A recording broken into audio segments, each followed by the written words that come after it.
So today, I want to do something that that we really started a couple weeks ago, and I would have done it last week, but I couldn't be here. And I watched online. Greg did a great job, didn't he? Can you imagine putting that together with one day's notice?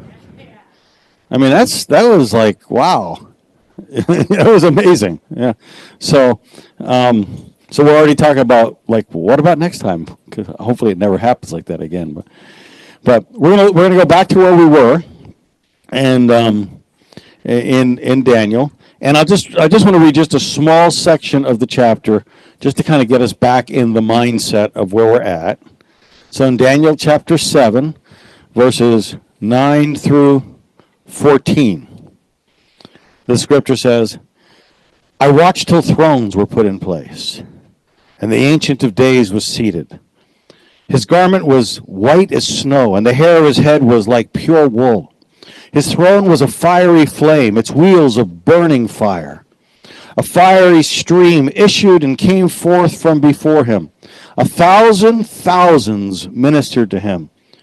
10,000 times 10,000 stood before him. The court was seated, and the books were opened. I watched then because of the sound of the pompous words which the horn was speaking.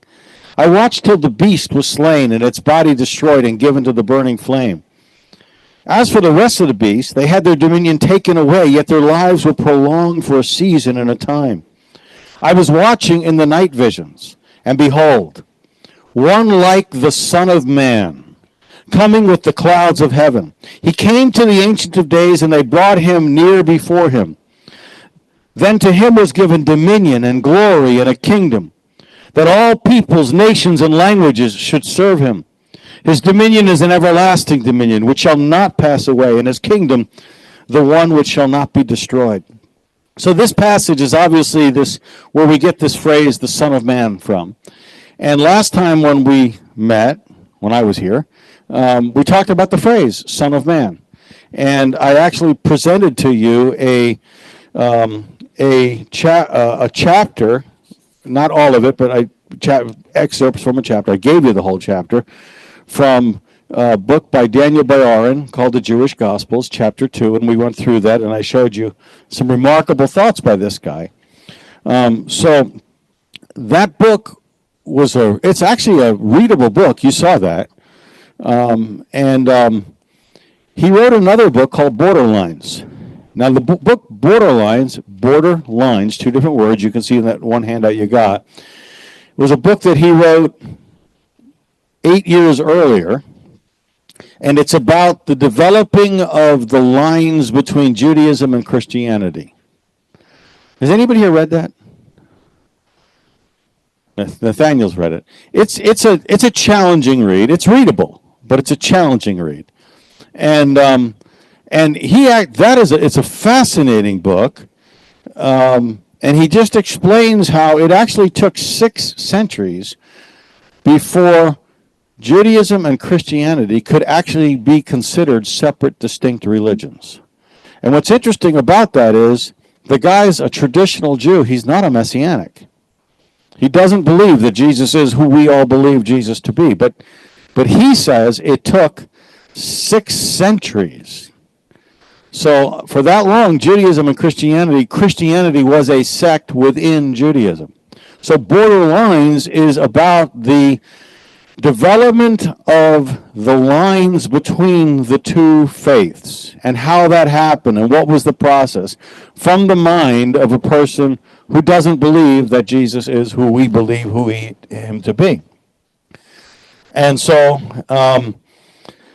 while I was at the King's working on my degree there, we did read Borderlines, and I had to write a paper not only on that, but on that book, but I also had to write another paper on surprises and things that I learned in that course. And I included a section on Daniel Bayarin's material. So what I've given to you today that I'm going to share with you is actually an excerpt from a paper that I wrote back in 2000, probably 12, maybe 11, 2011 probably, on the book Borderlines. And so I thought it relates to this whole idea of the Son of Man and what Daniel Bayarin says about this second person who we believe, what he'll call binitarianism. And so I'm just going to read this to you, comment on it as I read it, and it's really just about what Daniel Bayarin said, but I think you'll find it interesting, and the reason I think that is based upon how you responded last time I talked. So I think you'll find it interesting. It's the long handout. It says, "This is part of a paper that I wrote during my studies at the King's University." You all got that? Some don't have it. How many don't have it? Mel? Can someone help? Thank you.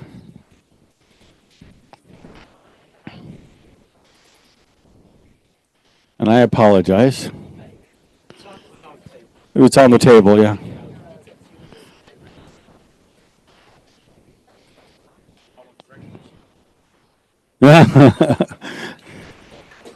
Huh?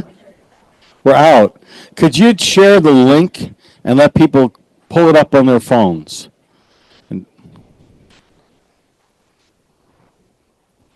I apologize. But I'll read it, and I'll do like I do when I read something, and so I think you'll be okay following along. But it would be better if you had it, just as you know. But here we go. Bayarin's presentation of the Lesser Adonai begs the question.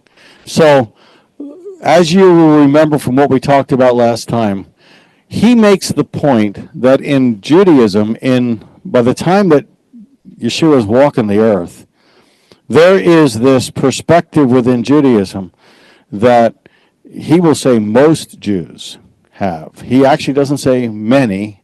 He says most Jews believe that there is a greater, what he will call the greater Adonai and the lesser Adonai.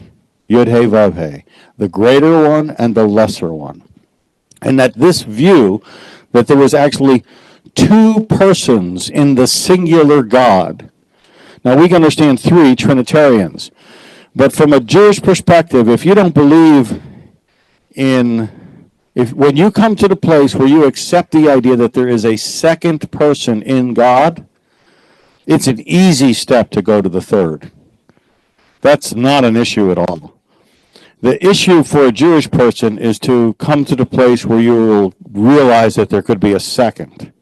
And what he makes the point in his book is that there's actually most Jews, when Jesus is walking the earth, believe that there is two people in the Godhead, if you will. And he uses the word binitarianism.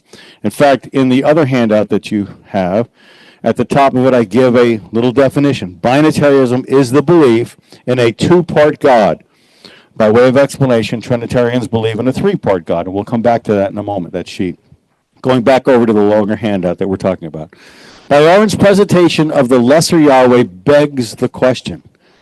If the first and second century Jews were accepting of the lesser Adonai, can their documents be used evangelistically among Jews? Is it actually possible to preach Jesus as the Messiah from the Talmud? In his book Borderlines, Bayarin calls attention to a binitarian form of Judaism. Bayarin indicates that this dualistic concept of divinity, you understand what I mean by a dualistic concept of divinity? This idea that God has got two parts. Okay? So he indicates that this dualistic concept of divinity is, quote, quite early but post-Christian. So that's what he says in the book Borderlines. He says that this idea that God is two-part, he says, is very early in Judaism, but post-Christian. Now, if you were here 2 weeks ago, you got the distinct impression that that's not so how could that be? And that's the point of this other handout. So on this other handout, you have two books here. Now, I realize the paper I've been reading to you from is a book critique that was written probably about 2011, because I started at the King's in 2010. Okay? So I would have written that book, this book critique that we're reading from, well, Borderlines was out, but the Jewish Gospels was not printed yet. So what you see on this page here is his development and how he went from thinking one thing to thinking something else. So let's look at this paper for just real briefly. Like, first of all, in Borderlines, he will make this statement. The bottom book, Borderlines. Moshe Idel uses the term binitarian for this Jewish form of Jewish prayer. This form of Jewish prayer may be as early as the late 2nd century, and at the latest is from the 4th or 5th century. And then he writes, it becomes harder and harder to see binitarian worship as distinguishing Judaism from Christianity. So in 2004, he's thinking, it's really hard for me to see this, that there's two different ways of looking at, Christianity's multiple persons in the one God, and Judaism's the one. And he says, it's getting harder and harder for me to say that that's really the difference between Judaism and Christianity. He goes on to say, as Idel emphasizes, this binitarian prayer was found in absolutely central, early, medieval rabbinic writers. You're talking what, 12th century, 13th century? That's like way after Jesus. Okay? Absolutely central, early medieval rabbinic writers of whom it is almost impossible to imagine that they invented a binitarian worship form that they had not received as a tradition. So he writes, it's getting really hard for me to say that this is the difference. He writes that in 2004. But by the time he comes out with this book in 2012, he's done more research, and this is his conclusion. The idea of a second God as viceroy to God the Father is one of the oldest of theological ideas in Israel. And that's where you saw that whole chapter when we met 2 weeks ago. He has completely thrown away the idea by the time he gets to the Jewish Gospels. He has thrown it out. The idea that this distinction between Judaism and Christianity back then was this idea of 1 versus 2. He says, I was struggling with it. I'm not struggling with it now. That's just one of the oldest ideas in Judaism. That's his material. So now I'm commenting. We're going to go back to my paper now, and I'm commenting on the bottom book, okay, the Borderlines. Excuse me. According to Bayarin, the concept of two powers in heaven is something promoted by a min. Now, a min is a word that he will use throughout his material, and it's used in the Talmud to describe anybody who's like a heretic. So he's still not there where he's thinking everybody, this was normal. They're heretics, but he will not use the word heretic the way we as Christians will use the word heretic. In Judaism, and especially with him, the heretic or the min doesn't mean it doesn't mean you're a Jehovah's Witness. It means you're the minority. You're not like the main guy. Like, yeah, they believe there's some people out there. Okay, that's the min. Okay, think minority. According to Bayarin, the concept of two powers in heaven is something promoted by a min, otherwise known as an apostate Jew. Recognizing that the second power in heaven was rejected by the Jews of the first 2 centuries does not erase it from Jewish history. What I'm saying is, okay, they may have rejected it, but it's still in Jewish history. So I'm commenting on what he said. It's still there. Judaism uses different names for the second power in heaven. He is referred to as the Lesser Adonai, the Logos, the Memra, Sophia, and Metatron. Jews saw him referenced in Daniel as the Son of Man. And you saw that last week. Jewish people, scholars, see this phrase, Son of Man, as something that's referring to somebody who's divinity. And it's a favorite self-designation of Jesus in the gospel. The fact that Jews found the lesser Adonai in the early writings of Moses is especially interesting. According to the Talmudic Midrash, what's a Midrash? A Midrash is a teaching. Okay, it's like, anything that's a teaching is a Midrash. Some of it's good, some of it's loony, but some of it's very good.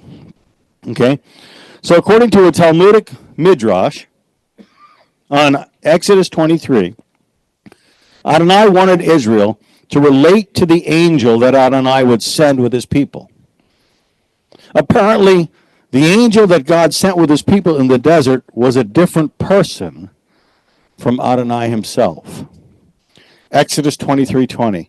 Behold, I send an angel before you to keep you in the way, to bring you into the place which I have prepared. So he's saying, I'm sending this angel. Evidently, that is a distinct person. Going over to page 2. God indicates that his name is in the angel. Since this angel bears the name of Adonai, he shares the identity of Adonai in some respects. The angel is in fact called by the name Adonai. Beware of him, Exodus 23:21, and obey his voice.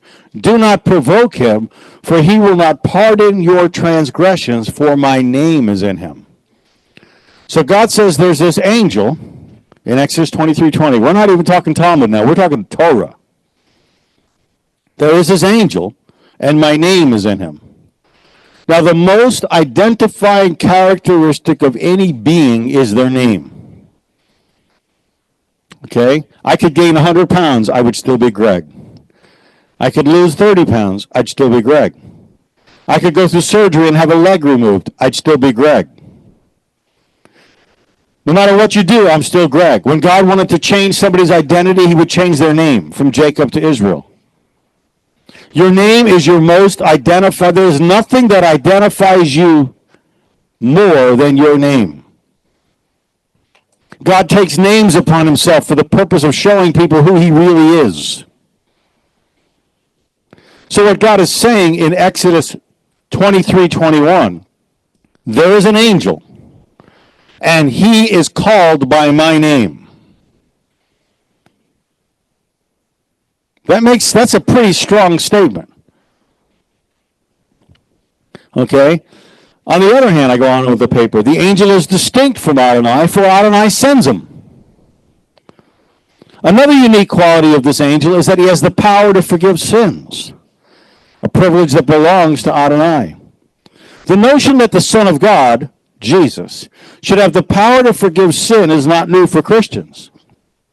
However, the notion that most of Judaism during the early centuries of the church believe in a binatarian God is new and exciting to many in today's Gentile church. Now, you will notice I said the notion that most of Judaism. So I didn't give the page number there, but I can tell you the page. He will say on page 92 and page 120. He will say, he does not use the word many. He does not use a lot. He will say most Jews in the first century believed in a binatarian God. In other words, if you didn't, you were in the minority. And that is in the earlier book, Borderlines, which is very interesting. Byron does an excellent job explaining how the concept of the Logos was used by both Jews and Christians as they defined themselves. While the Christians said, we are the ones who believe in the Logos, the Jews were saying we are different from those Christians. And one of the ways that we are different is that we do not accept binatarianism. Before I read on, here's essentially what he says in his book. In the very first century, the church, as it was forming, and Judaism, because the church wasn't even formed yet, Judaism, as it were, was going through this inner civil war. And there were Jews who were saying, I am among the Jews who believe in a second person in the Godhead, binatarianism. Other Jews were saying, no, no, no, I'm among those who don't. And so Daniel Bayarin says that's John the Gospel's point when he writes, in the beginning was the Word. The word for word is logos. In the beginning was the Logos, and the Logos was with God, and the Logos was God. So what John is doing, according to Daniel Bayarin, a traditional Jew, not a Messianic Jew, is Daniel Bayarin is saying, hey, I'm one of those Jews that believe in this two-part Godhead.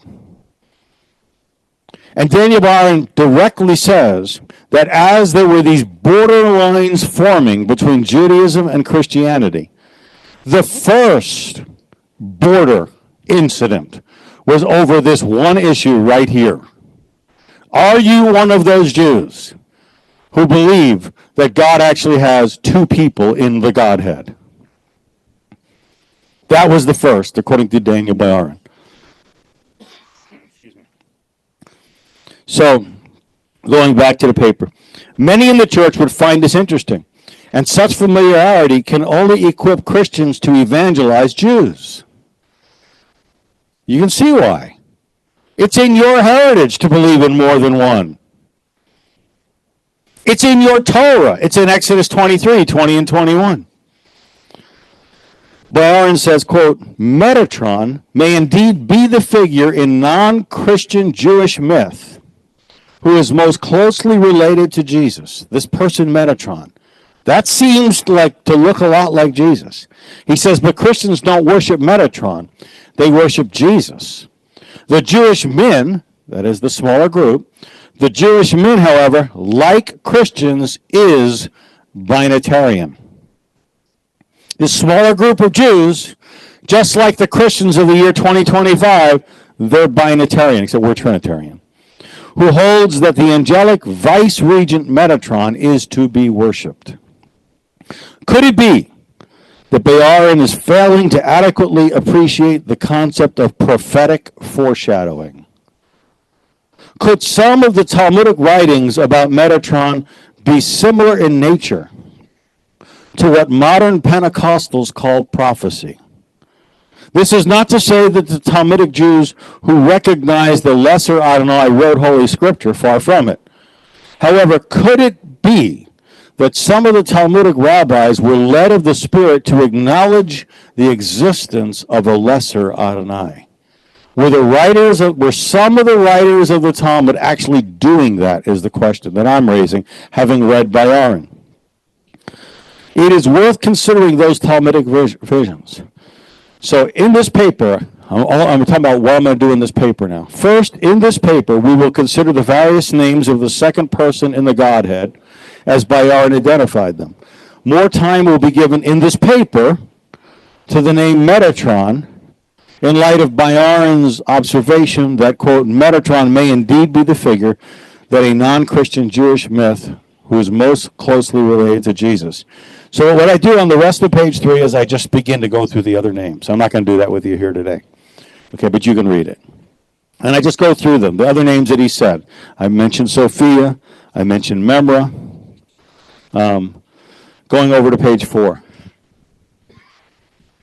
Because the name that is in the Talmud that is the most interesting to me, and I think to us who are interested in this question, can the Talmud actually be seen to present Jesus?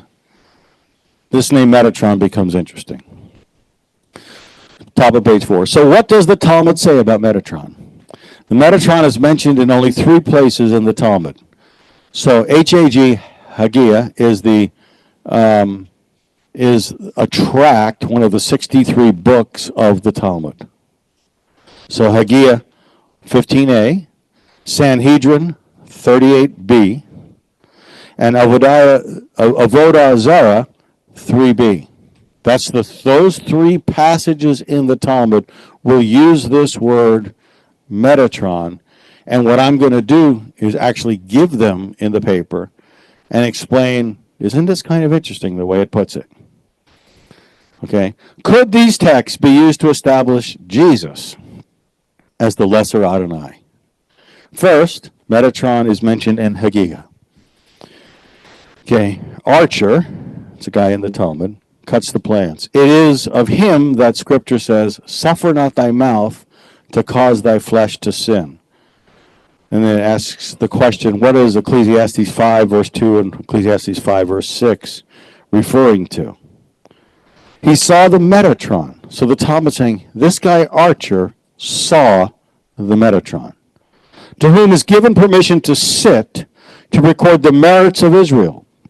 He said, that is, Archer said, we are taught that in heaven there is no sitting down, nor anger, nor back, nor weariness. This idea of no back, how many of you have been to the wall in Israel, the Western Wall? A lot of you. Have you noticed that there are a lot of people who will not turn their back when they walk away from the wall?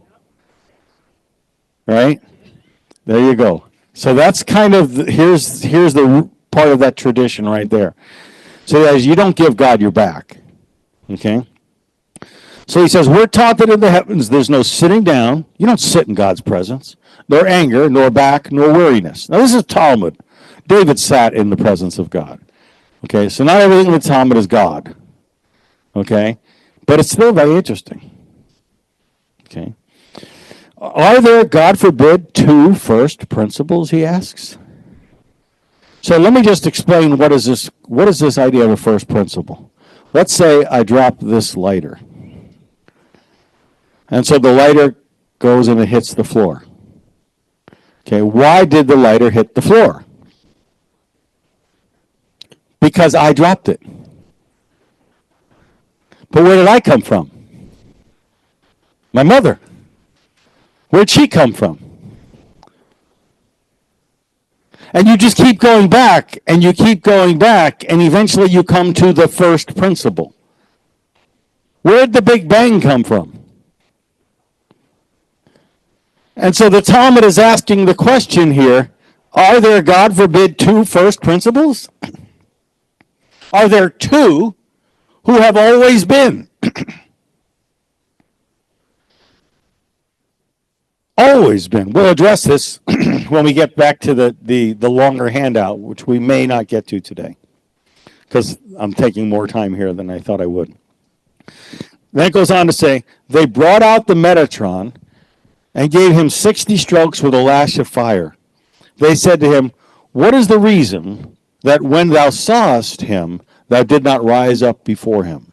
So he's asking the question, how could you not stand in the presence of God? How do you do that? If you go in Israel, in the Western Wall, on the male side, there's a female side and a male side. On the male side, there's an under the kind of area called the Torah Ark Room. Anybody been in there? I know Greg's been in there. You couldn't have been there, Grisha. It's on the man's side. Anybody else been there? Yeah, you've seen my pictures. So if you're in the Torah Ark Room and they open the arks, the men stand up. It's air conditioned too. Yeah, the men stand up. You stand up. Okay? So they're saying, how could you not stand up? This is a scene in heaven. This guy is in heaven. He's sitting in front of God, and he's writing, and he's not standing in God's presence. And he gets whipped with 60 lashes. That's the picture in the Talmud there. So apparently, I go on to say, Haggidah relates that Elisha ben Abuya, that is Archer, experienced a heavenly visitation. When Archer saw Metatron sitting in Adonai's presence in heaven, Archer was temporarily convinced that Metatron was a second deity. But seeing Metatron punished with 60 lashes convinced Elisha that Metatron could not possibly be deity. Could it be, this is just me asking the question here, could it be that Elisha's vision was actually correct? Could it be that Metatron was able to sit in the presence of the Almighty because the Metatron is deity? Could it be that the stripes which Metatron received were actually a prophetic vision of Jesus' passion? Could it be that Elisha had a vision similar to Isaiah 53? Surely he has borne our griefs and carried our sorrows. Yet we esteemed him stricken, smitten by God, and afflicted. But he was wounded for our transgressions. He was bruised for our iniquities. The chastisement for our peace was upon him, and by his stripes we are healed. That's kind of really interesting. Page 5. Is Metatron the Word, the Logos of God, as he is seated at the Father's right hand? Could this vision be a depiction of the Son of God leaving his exalted position to receive the stripes by which we are healed? The second place that Metatron is mentioned in the Talmud is in the tract called Sanhedrin, tract 38b. So Naaman said, Rabbi Naaman, he who is skilled in refuting the minim is plural of men. He was skilled in refuting the minim, as Rabbi Adith said, let him do so, but not otherwise. Once a mid said to Adith, it is written, and unto Moses he said, come up to the Lord. But surely it should have stated, come up to me. We're going to look at that in a moment in the paper. The Torah says that God says, come up to the Lord. Why does he not say, come up to me? It was Metatron, the Talmud goes on to say, who said that. He replied, whose name is similar to that of his master, for it is written, my name is in him. But if so, he retorted, we should worship him. The same passage, however, replied Rabbi Edith, says, be not rebellious against him. That is, exchange me not for him. But if so, why is it stated he will not pardon your transgression? He answered, by our troth, in other words, by our truth, we would not accept him even as a messenger, for it is written, and he said unto him, if thy personal presence go not, etc. So that above tractate, I'm going to turn I think my phone needs to be silenced. Okay, that above tractate in Sanhedrin is a midrash, a teaching on the Torah in Exodus 24, verse 1. Exodus 24, verse 1 says this. Then he said to Moses, come up to the Lord, you and Aaron, Nadab and Abihu, and 7 of the elders of Israel. You are to worship at a distance. Now the men in the Sanhedrin, 38b passage, is arguing that it is noteworthy that the Lord did not say, Moses, come up to me. The Talmud saying this is like significant. He's not saying, Moses, come up to me. Okay? After all, it is the Lord who's speaking to Moses. In Sanhedrin 38b, it says that it is not Adonai who is speaking in Exodus 24:1. Rather, it is Metatron who is speaking to Moses. However, it is possible that the person speaking in Exodus 24:1 is Adonai. And my point here is Exodus 24:1 is Yahweh, and Jesus is using similar logic when he himself quotes Psalm 110. The Lord said unto my Lord. God said to Moses, come up to me. There seem to be two different people in the Godhead there. Can you see that? The Lord said, not unto me. The Lord said, come up, or God said, come up to the Lord. That's two different people, which is the same logic now that Psalm 110 is using. The Lord, and Jesus is quoting this. He's explaining who he is. The Lord said to my Lord, sit at my right hand, till I make your enemies my footstool. If David then calls him Lord, how is he then his son? And no one was able to answer him a word from that day on. Did anyone dare to question him anymore? So it just looks like you've got the same logic. Jesus is using the exact same logic that you find in Matthew 22, because he's quoting Psalm 110, but he's using the same logic that's found in Exodus 24. You've seen this midrash predates I don't know that it predates it because the Talmud is not necessary. The Talmud is written post Jesus, but it's clearly in Jewish writing. So the point is, if you're a rabbi who believes that the Talmud is the oral law, your book says this. Does it predate Jesus? Probably not. Everybody got that? According to the Talmud, Metatron is the angel of Exodus 23. So you're just kind of really like, you're really pressed with this. Like it seems to really be, there's something there. Please.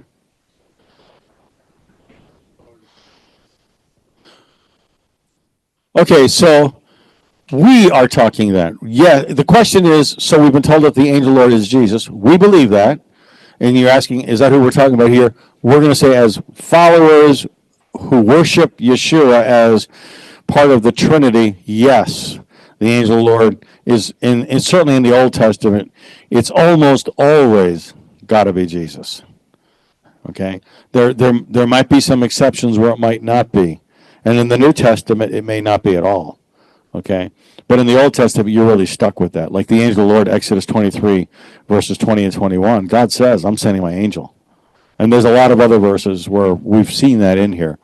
But if you asked a Jew this, literally, if you just went to a Jewish person and said, do you believe this? They're going to struggle with that.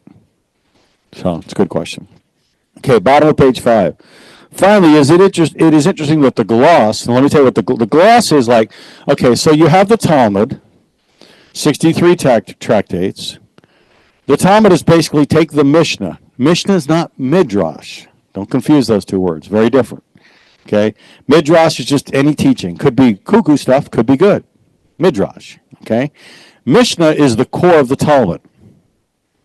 Okay, so what is the Talmud? The Talmud is, if you opened up a tractate or a book of the Talmud, in the middle of the page you would see this writing in the middle of the page, and that's the Mishnah. And then all around the Mishnah is this other stuff in the Talmud. This is everything on the page, everything I'm describing is Talmud. All this other stuff is comments on what's in the Mishnah. This is all gloss. And this is Mishnah. That's really how you can get the picture here. So page 5 at the bottom. The Talmud, when Jews talk about the oral law, they mean the Talmud. And Orthodox Jews will pretty quick, not all of them, but most of them will quickly admit, very quickly, even offer it on their own, saying, we are not biblically observant, we are Talmudically observant. That's Jewish thinking. So they Orthodox Jew will put the Talmud on a par with the written Torah. And they will put it on a par, but they will not, for example, put the book of Daniel on that par. So it's like the Talmud is the oral law, given by God out Mount Sinai, according to Orthodox thinking.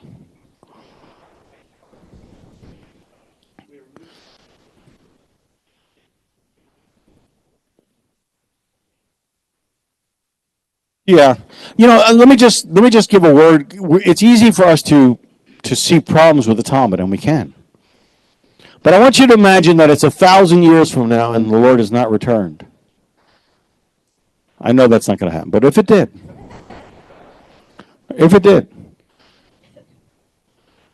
pick your absolute favorite book. If you could only identify one book that has been written in the past 100 years, just one.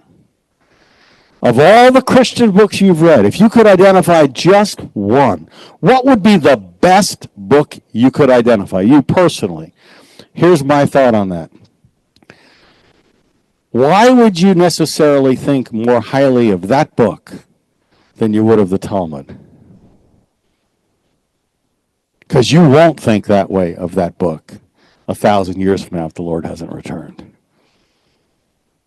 Go back 1,000 years and look at some of the things that the church honored as though it was the Word of God. And there's a lot of really good stuff in it, and we should be reading it. But those books that we're honoring now, they don't belong in the Bible. They don't. The best book you could possibly name, it don't belong in the Bible. The Talmud does not belong in the Bible. But how easily we just throw that aside when actually this is written by people who are living a lot closer to the Bible than we do. So I'm very slow to just throw it out. So my view on, forget about the whole Jewish thing for a moment. You're considering where you're going to go to church. So you visit some church, and you ask yourself two questions. And these questions will determine whether or not you're going to go to that church. You're going to ask yourself, what they're preaching, is it biblical? And what they're preaching, does it exalt Jesus? And if you come up with a no to either question, you will not go to that church. And my contention is those same exact two filters should be used for all things Jewish. What Judaism preaches, is it biblical? And most of the time it is. And many times it's far more biblical than what the church preaches. And does it exalt Jesus?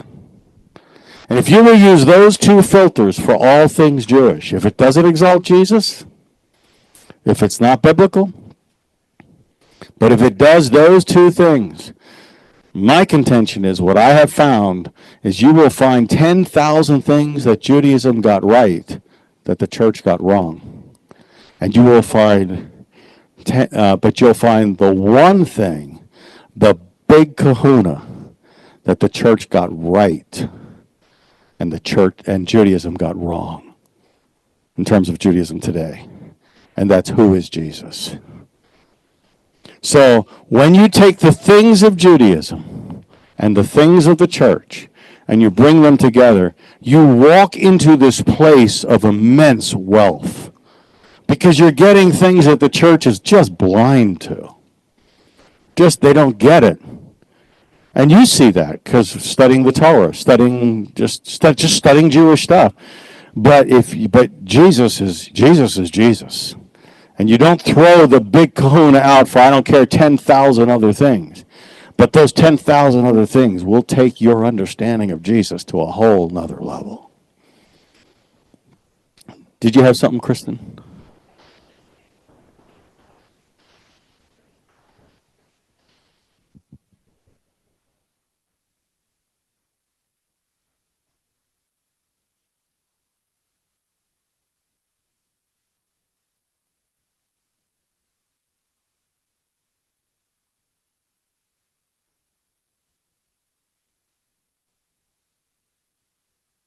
Layers of what? Erroneous theology. Yeah, because we build things on, we tend to build things on previous church theology, and there's a lot of good in there. There is. But it isn't the same as Genesis, Exodus, Leviticus, Numbers, and Deuteronomy. That's not, forget about church theology, forget about Jewish theology. That's the Bible. It's the Bible. It says it. That's where we go, right? And I've said this before. Maybe it's been a little while since I've said it, but I have no problem throwing away any tradition based upon what the Bible says. None at all. But you better give me good reason to throw that tradition out, including church tradition. Like I tend to fall on crucifixion on a Friday. Tend to. Why? There are people who are smarter than me that will go with Wednesday, Thursday, or Friday. And all of them will disagree with each other. You better give me some good Bible for throwing away a tradition that has existed for 2,000 years within the church. But if you give me some Bible, I'll go there. See what I mean? You got to give me Bible. Give me Bible, that's it. That's all. There's nothing else. Okay? But I am going to go, but church tradition matters to me. It really does matter. Okay? And there are questions with Wednesday, Thursday, Friday. They all have questions. And so they're good questions. All of them. All right, let's go back to this paper. So on the bottom of page 5, finally, it is interesting that the gloss on Sanhedrin 38 points out that, page 6, the numerical value of Metatron is the same as that of the Shaddai, El Shaddai, which is, if you're Gematria, if you're in Esther's class on Hebrew, you know what I'm talking about. And we've talked about it as well in here. That's kind of interesting that that happens. Apparently, the Talmudic rabbis recognized the theological problem was not so easily dismissed. Sanhedrin 38 quotes Exodus 38:21. Pay attention to him. Listen to what he says. Do not rebel against him. He will not forgive your rebellion since my name is in him. The plain reading of Exodus 23:21 is that the angel, who has the name of Adonai in him, has the power to forgive sin. Sanhedrin 38 recognizes the dilemma with their phrase, by our troth, or literally, we hold the belief. So could it be that Sanhedrin 38 tract actually supports binatarianism? The third place the Talmud mentions Metatron is in Avodah Zarah, which says, what then does God do in the fourth quarter? Now, before I read on, what is the fourth quarter? In Jewish thinking, the day is broken up into 4 quarters, time. And so there's some interesting things you could look online about that. You know, what does God do during the fourth quarter of the day? That's kind of a fun thing to read about. Okay, a couple of things it says. It says he plays with Leviathan on the fourth quarter. See, this is what I mean by Judaism has, how many angels can dance on the head of a needle? That's the church. Okay. Well, in Judaism, he plays with Leviathan in the fourth quarter. And also in the fourth quarter of the day, he sustains the world. So it's talking about that kind of thinking. What then does God do in the fourth quarter? He sits and instructs school children. As it is said, whom shall one teach knowledge? And whom shall one make to understand the message? Them that are weaned from milk. Now that's an interesting phrase we're going to come to. What is God doing in this fourth quarter of time every day? He's instructing children who have been weaned from milk. Who instructed them, therefore? If you like, you may say Metatron. It's Metatron who's instructing the children, according to the Talmud. Or maybe he said that God did this as well as other things. So it seems to be saying they're both doing it. It seems to be identifying the two as one. So the phrase asks the question, who will teach? The passage suggests that Metatron will be the one doing the teaching. Now, other than the cross, Jesus' primary earthly ministry was teaching. However, the phrase weaned by milk is interesting in light of its connection with the messianic passage found in Isaiah 7, verse 14. Therefore, the Lord himself will give you a sign. Behold, the virgin shall conceive and bear a son, and shall call his name Emmanuel. Curds and honey. What's curds? It's milk that has turned into cottage cheese, essentially. Curds and honey he shall eat, and he may know how to refuse the evil and choose the good. For before the child shall know how to refuse the evil and choose good, the land that you dread will be forsaken by both her kings. So it shall be, from the abundance of milk they give, that he will eat curds. For curds and honey everyone will eat who is left in the land. Page 7. The sign being promised in Isaiah 7 is a sign to more people than just King Ahaz. Because remember, Isaiah says, ask for a sign. That's the point of the passage in Isaiah 7. But it's a sign to more people than just King Ahaz, because the word you in Isaiah 7:14 is in the plural. Therefore, the Lord himself will give you a sign, not singular, plural. So he's saying, I'm going to give a sign to more than one. It's spoken to God's people. And the sign is that God is going to be with Israel, as the name Emmanuel means God with us. So this passage in Isaiah 7, we all understand, is very messianic.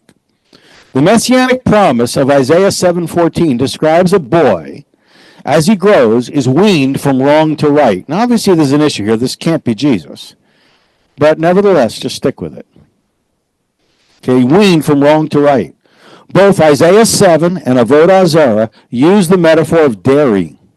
Admittedly, the phrase is not used the same way in Isaiah 7 and in Avodah Zarah. Nevertheless, it would seem an obvious admission. Actually, I should use the word omission. It would seem to be an obvious omission if I, the writer of this paper, failed to identify the fact that both Isaiah 7 and Avodah Zarah are using the same metaphor. How could I not mention this? And the word Metatron only appears 3 times. So I can't just ignore it. It's there. It would seem an obvious omission if I, the writer, failed to identify the fact that both Isaiah 7 and Avodah Zarah are using similar metaphors, albeit in different ways. This is especially significant since the other 2 times Metatron is mentioned by the Talmud could be used to endorse binitarianism. It is not beyond reason to argue that the Lesser Adonai was clearly seen in Metatron. The Karaites were a Jewish sect that came into existence around the 8th or the 9th century. They denied the rabbinic tradition because they felt that rabbis had been too open to dualism and had not supported monotheism strongly enough. So a lot of modern in the church and in Judaism, especially Messianic Jews, like to brag about the Karaites and think good about them. And why? Because they say the rabbinic authority is worthless. You got to go with the Bible. But what I'm pointing out here is they also said the rabbis are not monotheistic enough. So be a little careful when you're jumping on the Karaite bandwagon. Okay? Okay, so apparently as late as the 9th century, that's a long time after Jesus.